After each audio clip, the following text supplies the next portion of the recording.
components of human resource management.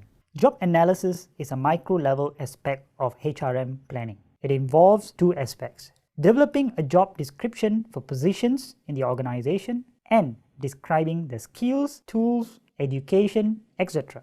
that would best succeed in this role. This second aspect is called job specification. To do this, HRMs focus on the tasks performed by the position, performance standards, and the equipment and personnel this position interacts within the organization. Job description and specification provide the information needed for all other HR tasks. These form the criteria for selecting, training, compensating personnel, and firing them.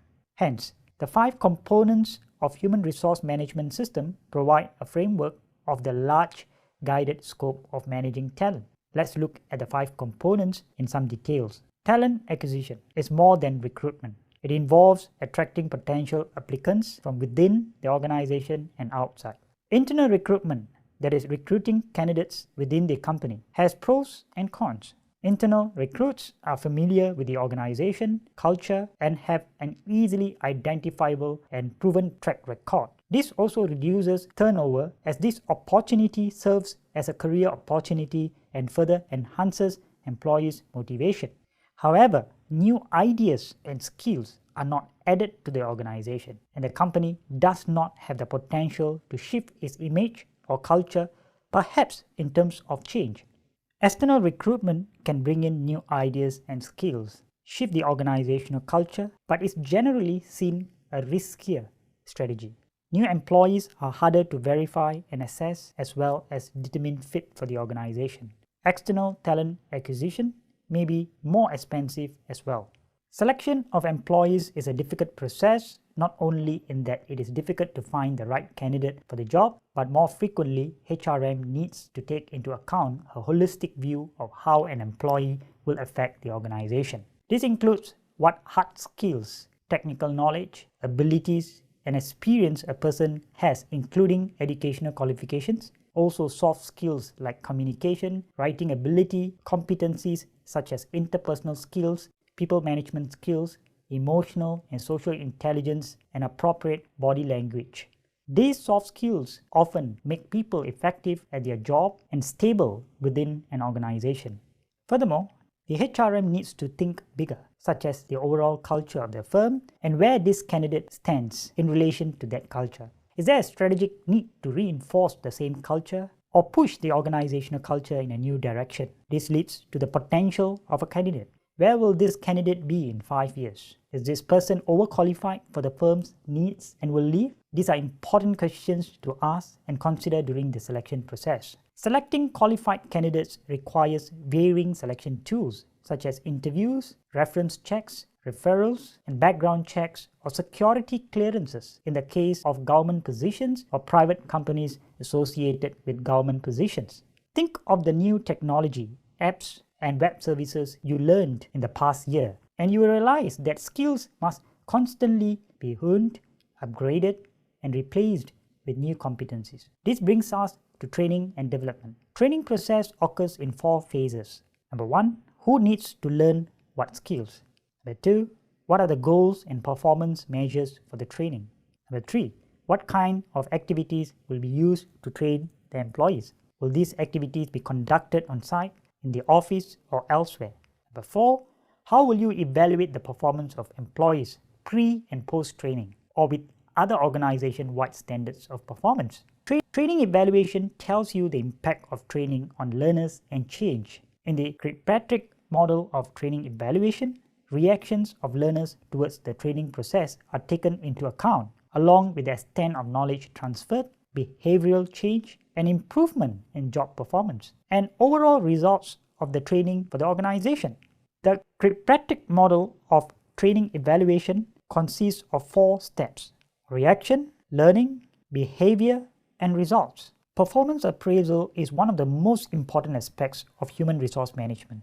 It serves 2 purposes: administrative and developmental. For administrative purpose, it is necessary for gathering information for managers and employees, assessing current performance for compensation, promotion, and dismissal, and potentially providing legal justifications for management response in court on the basis of those decisions. For developmental purpose, it is used to plan changes in training, learning, experience amongst employees. This is feedback for managers who implemented plans in the past. Who should do the appraisal? While managers and direct supervisors are the traditional appraisers of performance, companies are shifting to 360-degree appraisals or using multiple sources to provide feedback. This includes peers and team members, subordinates, customers, both traditional external and internal customers who depend on an employee's output, and self-evaluations of an employee's performance. Each appraiser then brings a different perspective to the appraisal process, appraising different facets of performance. The result is a performance appraisal that reflects how an employee impacts the whole organization. Giving feedback can be a complex and challenging process, especially when performance is poor. However, with some effective techniques, the process could be much a pleasant and fruitful one. Let's now look at rewarding performance and the 6 elements of total rewards that collectively define an organization's strategy to attract, motivate, retain, and engage employees. Compensation. For the services rendered, for example, time, effort, skills, the employer pays its employees. This includes both fixed and variable pay tied to performance levels. Benefits are programs an employer uses to supplement the cash compensation employees receive. These include income protection, health, savings, and retirement programs to provide security for employees and their families. Work-life effectiveness is a specific set of organizational policies, practices, and programs, plus a philosophy that actively supports efforts to help employees achieve success at both work and home. Recognition. Formal or informal programs that acknowledge or give special attention to employee actions, efforts, behavior, or performance, and support business strategy by reinforcing accomplishments that contribute to organizational success.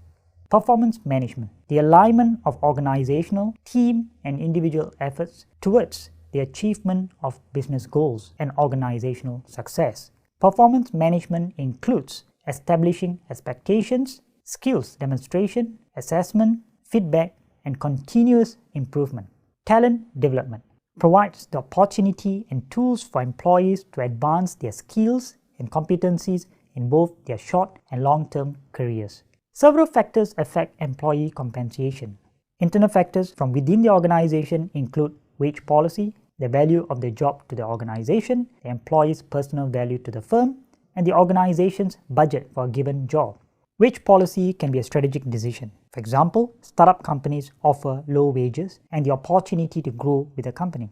External factors which affect the labor market include general unemployment levels, area cost of living or wages, collective bargaining and union requirements, and legal requirements such as hazard pay and working hour limitations. The last component of human resource management is managing labor relations. Fair employment practices stipulate employment and compensation on the basis of merit, skills, experience, and performance.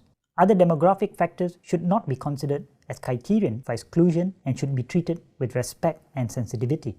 The Tripartite Alliance for Fair Employment Practices works with the employer organizations, unions, and the government to create awareness and facilitate the adoption of fair employment practices.